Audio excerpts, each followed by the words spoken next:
안녕하세요. 놀라운 논란의 미스터 논란입니다. 손흥민 선수가 활약하는 토트넘 소식 전해드리도록 하겠습니다. 손흥민 선수의 환상적인 골이 터진 이 보머스전. 손흥민 선수는 이날 경기에서 결승골을 기록하면서 팀의 승리를 도왔는데요. 이 경기 이후에 굉장히 여러가지 논란이 있었기 때문에 안제 포스테코글루 감독이 이 경기 끝나고 어떤 이야기들을 했는지, 그리고 토트넘의 2024년은 왜 이렇게 더더욱 기대가 되는 것인지, 그리고 손흥민 선수가 토트넘에서 보여줄 2024년은 왜 이렇게 기대가 되는지 바로 들어가 보시죠.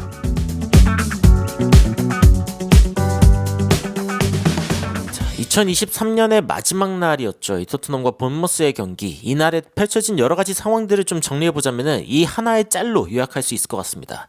일단 첫 번째, 드라구신이 이 토트넘과 개인 합의를 마쳤다. 토트넘이 수비수가 필요한 상황에서 굉장히 기쁜 소식이고, 벤찬쿠르가 선발 라인업에 돌아왔다.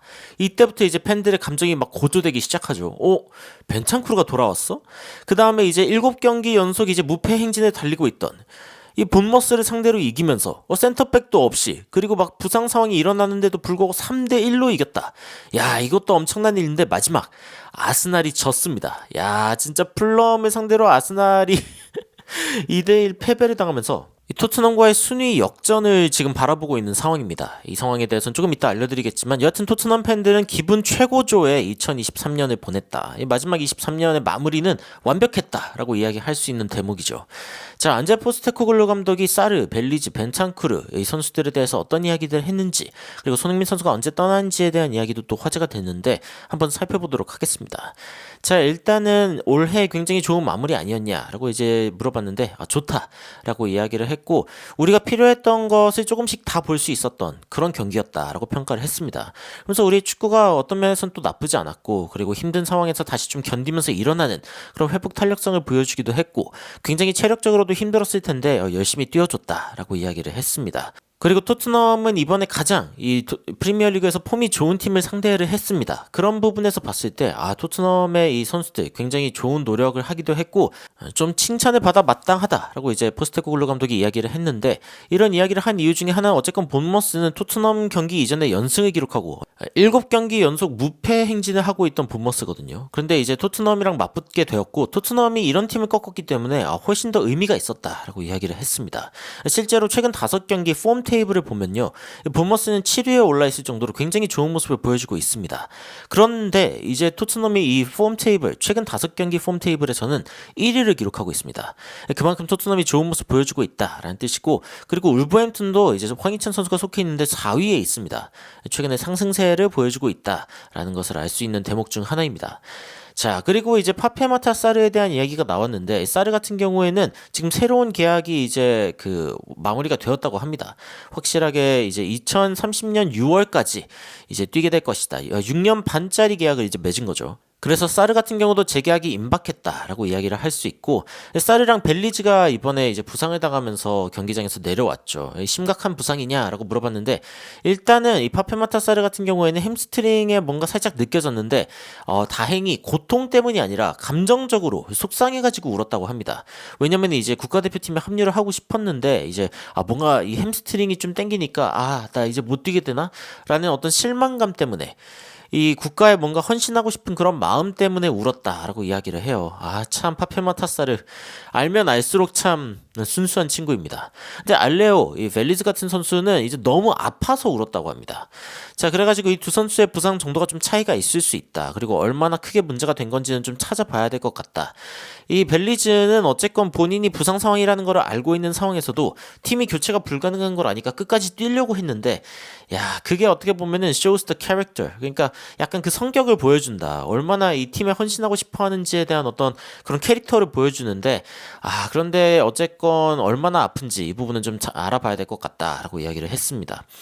손흥민 선수도 이제 파페마타 사르를 안아주는 모습을 보였고, 사르가 이제 국가대표팀에 너무 나가고 싶어 하는데 너무 속상할 수 있죠. 세네갈을 위해서 이제 파페마타 사르는 그렇게 뭐 많은 출전 경험이 있는 선수도 아니고, 어쨌건 어린 선수로서 국가대표팀에서 뛴다는 게 너무 설레고 그런 선수인데, 너무나 속상해하는 모습.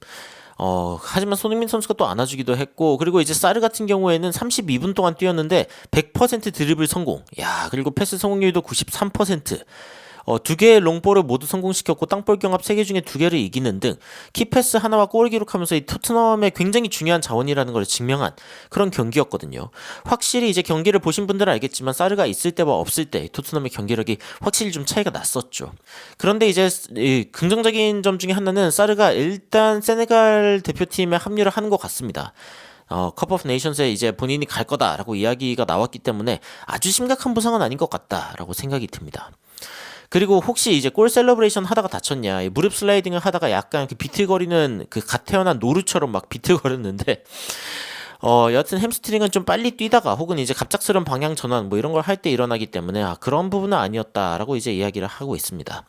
그리고 이제 안제 포스테코글루 감독이 벨리즈에 대한 이야기를 할 때 코칭 스텝이랑 싸웠단 말이죠. 본머스 코칭 스텝의 멱살을 잡았는데 근데 이제 안제 포스테코글루 감독이 이렇게 이야기합니다. 아이 별거 아니었다. 우리 그냥 서로에게 새해 복 많이 받으라고 이야기했다. 여러분들 새해 복 많이 받으십시오. 2024년에는 모든 일들이 잘 되시길 바랍니다.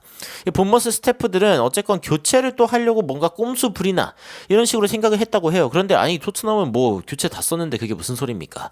완전 착각을 했고 상대방이 억측하고 막 뭐라고 하니까 포스테코글루 감독이 그대로 막 열받아가지고 상대를 그냥 이렇게 따뜻한 안제 포스테코글루 감독인데 이 벨리즈를 안아주고 야 괜찮다 이렇게 이야기하던 감독인데 와 진짜 이 상대방 이 손 보이시나요? 이 상대 코치 위에 올라간 이 손 포스테코글루 감독 손입니다. 너 지금 말 다 했냐 이러면서 이제 막 극대노하는 포스테코글루 감독의 모습을 볼 수 있었는데 토트넘 팬들은 이제 처음 보는 모습이죠. 그래가지고 이거 콩테가 마치 성자처럼 보인다. 콩테 감독도 한 성깔 하기로 유명하지 않습니까? 근데 포스테코글루 감독은 상대의 그 목덜미를 덥석 잡아버리네. 야 이거 진짜 여하튼 대단했습니다. 안제 포스테코글루 감독이 얼마나 화났는지에 대해서 이야기했을 때 서로 새해 복 많이 받으라고 이야기했다. 이 이야기가 결국엔 조금 더 화제가 되었던 그런 부분 중 하나였습니다. 이번 인터뷰의 그 백미 중에 하나였고 토트넘 팬들은 최근에 여하튼 부상이 너무 많으니까 이 토트넘 이거 로고 바꿔라. 위에다가 붕대 씌우고 목발 짚고 토트넘 핫스퍼가 아니라 토트넘 호스피탈로 바꾸라고. 진짜 부상이 한 해를 진짜 토트넘의 2023년을 너무 부단히도 괴롭혔습니다. 그런데 다음 해에는 토트넘이 더 좋은 모습 보여주겠죠. 토트넘이 만약에 4명의 풀백을 가지고서 이 정도로 잘한다라고 하면은 진짜 이건 대단한 일 아닙니까? 만약에 아르테타, 이 아스날 같은 경우에 뭐 라이스, 웨데가르드, 살리바, 가브리엘 이런 선수들이 없다라고 보면은 이 아스날 팬도 알고 있습니다. 우리는 강등권에 있을 거다. 중요한 선수들이 동시에 이만큼 부상을 당했는데 토트넘이 아직도 4위, 5위를 기록하고 있다. 대단한 일입니다, 여러분. 자, 그리고 손흥민 이야기인데, 자, 번리전에 뛸 수 있을 것 같냐? 못 뛴다라고 이야기하면서 손흥민 선수가 떠날 것이다라고 이제 공식적으로 확인을 했습니다. 손흥민 선수는 이날 본머스와의 경기에서 굉장히 좋은 스루 패스를 로세소에게 받아서 그대로 손흥민 선수가 직접 마무리를 했는데, 이 각도 보십시오, 여러분. 이 각도가 진짜 좁은 각도인데 여기에서 골을 성공시키면서 진짜 완벽한 골을 만들어냈거든요. 그리고 이 골은 이 다이어가 출전하면서 한 골을 실점했기 때문에 이 토트넘의 두 번째 골인 이 손흥민 선수의 골이 결국에는 결승골이 되었죠. 굉장히 의미 있는 골이었고 손흥민 선수의 순간 스피드 그리고 결정력을 볼 수 있었던 굉장히 좋은 골이었습니다. 그런데 이제 손흥민 선수가 이제 번리전부터 못 뛰게 되는데 언제까지 못 뛰냐? 이 첼시전 전까지는 손흥민 선수가 뛰지 못할 수도 있는 상황인데 다행인 것은 이 토트넘이 리그 경기는 1월에 단 하나밖에 없습니다. 맨유 토트넘. 그렇기 때문에 일단 아시안컵에 어느 정도 집중할 수 있는 상황이고 2월부터 이제 경기가 재개가 되는데 대한민국이 어쨌건 결승까지 올라간다. 그리고 뭐 가장 좋은 건 우승 시나리오인데 만약에 그 정도의 일이 펼쳐진다라고 하면은 2월 17일까지 일정이 있고 그 일정이 끝난 다음에 돌아와도 이제 바로 뛸 수는 없을 거다라는 생각 때문에 이 토트넘과 울버햄튼전은 여하튼 손흥민과 황희찬 이 PL에서 가장 뛰어난 두 명의 피니셔가 존재하지 않는 굉장히 요상한 더비가 될 수 있다. 요상한 코리안 더비가 될 수 있다. 코리안 없는 코리안 더비죠. 여하튼 이런 상황이 펼쳐질 수 있습니다. 그런데 만약에 조기 탈락한다라고 하면은 이제 돌아오겠죠. 아시안컵에서는 이제 한국이 최대한 좋은 성적을 거뒀으면 좋겠다라는 게 저의 마음이기 때문에 어떻게 될지는 한번 지켜보도록 하겠습니다. 하지만 손흥민 선수 없는 토트넘은 여하튼 힘들 수 있다. 뭐 말해 뭐합니까? 손흥민 선수는 벌써 프리미어리그에서 17개의 골 어시스트를 기록하고 있습니다. 지난 시즌 36경기에서 10개의 골, 6개의 어시스트. 그런데 올해에는 12개의 골, 5개의 어시스트를 20경기 만에 기록하면서 지난 시즌 36경기에 기록했던 그 이상을 해내고 있습니다. Liberated. 옵타주가 liberated라고 표현했는데 이거는 이제 자유로워졌다. 야, 이 손흥민 선수가 얀제 포스테코글루 감독 체제에서 확실하게 날개를 단 건 맞습니다. 그리고 손흥민 선수는 이번 달 4개의 골, 4개의 어시스트, 14개의 키패스, 4개의 큰 찬스를 만들어내면서 진짜 최고의 모습을 보여줬습니다. 2023년에 완전히 스타일 있는 멋있는 모습으로 마무리했다라고 이제 이야기가 나오고 있는데 국내 팬들은 손흥민 선수가 어쨌건 더 좋은 모습을 보여줬으면 좋겠다. 좀 부진한 면이 있다라고 생각할지 모르지만 지난 통계를 살펴보면은 손흥민 선수는 정말 놀라운 역할을 해줬다. 그리고 토트넘이 이 최상단과 결국에는 승점이 3점밖에 차이 나지 않습니다. 물론 리버풀이 한 경기를 덜 치른 상황이긴 하고 맨시티 같은 경우에도 한 경기를 덜 치른 상황이긴 합니다. 근데 맨시티는 만약에 이겨도 43점이고 리버풀이 과연 이길 것이냐를 지켜봐야 되는데 리버풀의 다음 상대는 폼이 오지게 안 좋은 뉴캐슬입니다. 요즘엔 뉴캐슬의 폼이 너무너무 안 좋거든요. 그런데 이 연패 행진 중인 뉴캐슬을 상대로 과연 리버풀이 한 번 더 이길 수 있을 것인가? 이건 또 살펴봐야 됩니다. 왜냐하면 토트넘 같은 경우에는 연승 행진 중인 본머스를 막았기 때문에 이 경기는 과연 어떻게 될까? 이 경기는 뉴캐슬을 열심히 응원하시면 되겠습니다. 리버풀 팬이 아니시라면은 뉴캐슬을 응원하면 좋을 것 같고, 자, 그리고 토트넘에는 이미 또 희망의 서광이 비치고 있습니다. 이 드라구신을 데려올 준비가 되어 있다라고 이야기가 나와 있는데 드라구신과는 지금 제노아 같은 경우에는 드라구신에게 3천만 유로 그리고 토트넘은 2,500만 유로로 이제 이적을 하기를 원하고 있다라고 이제 500만 유로 정도의 차이가 나오고 있는데 토트넘 입장에서는 어쨌건 시간을 너무 많이 끌 수는 없습니다. 왜냐면은 1월 당장 선수가 필요한 거는 부정할 수 없는 사실이고 아무리 리그 경기가 하나밖에 없고 FA컵 경기 하나가 있다고 해도 이 선수가 팀에 이제 적응하는 시간이 필요하기 때문에 2월에 제대로 뛰기 위해서라도 빨리 데려오는 게 중요하거든요. 이제 이 점을 알고 있는 제노아 같은 경우에는 지속적으로 이제 딜을 넣겠죠. 야, 너희 이거 500만 유로만 더 내면 빨리 가져갈 수 있는데 뭐 그렇게 끄냐 이런 식으로 이제 협상을 할 확률이 높습니다. 그리고 이제 드라구신에 대해서 맨유도 관심이 있다라는 이야기가 있기 때문에 제노아 입장에서는 왠지 좀 쉽게 도와주지 않을 것 같다. 그래서 레비 회장이 좀 이번에는 좀 통 크게 쐈으면 좋겠는데 지켜봐야 될 것 같고, 그리고 이제 코너 갤러거를 이제 데려오려는 첫 번째 움직임을 보였다라고 이제 이 기사가 나왔습니다. 토트넘이 미드필드에서도 어쨌건 보강이 필요하긴 한 상황이기 때문에 갤러거를 데려와서 뭐하냐라는 여론이 있긴 하던데 저는 솔직히 갤러거 선수가 이 토트넘의 제2의 메디슨 같은 효과를 낼 수 있다 라고 생각하고 있습니다. 이 점에 대해서는 만약에 이적이 완료되면은 조금 더 자세하게 알려드리도록 하겠습니다. 드라구신과 갤러거의 영입 소식이 있고 그 외의 영입 소식들도 굉장히 많은 토트넘인데 이 부분은 나중에 한 번 더 정리해서 전달드리도록 하고, 2024년은 분명히 기대되는 한 해가 맞습니다. 안제 포스테코글루 감독이 굉장히 좋은 모습을 보여줬을 뿐더러 비카리오, 손흥민 선수를 필두에 굉장히 좋은 최전방, 최후방 자원들을 갖고 있습니다. 그런데 문제는 이 스쿼드가 좀 얇았다는 거죠.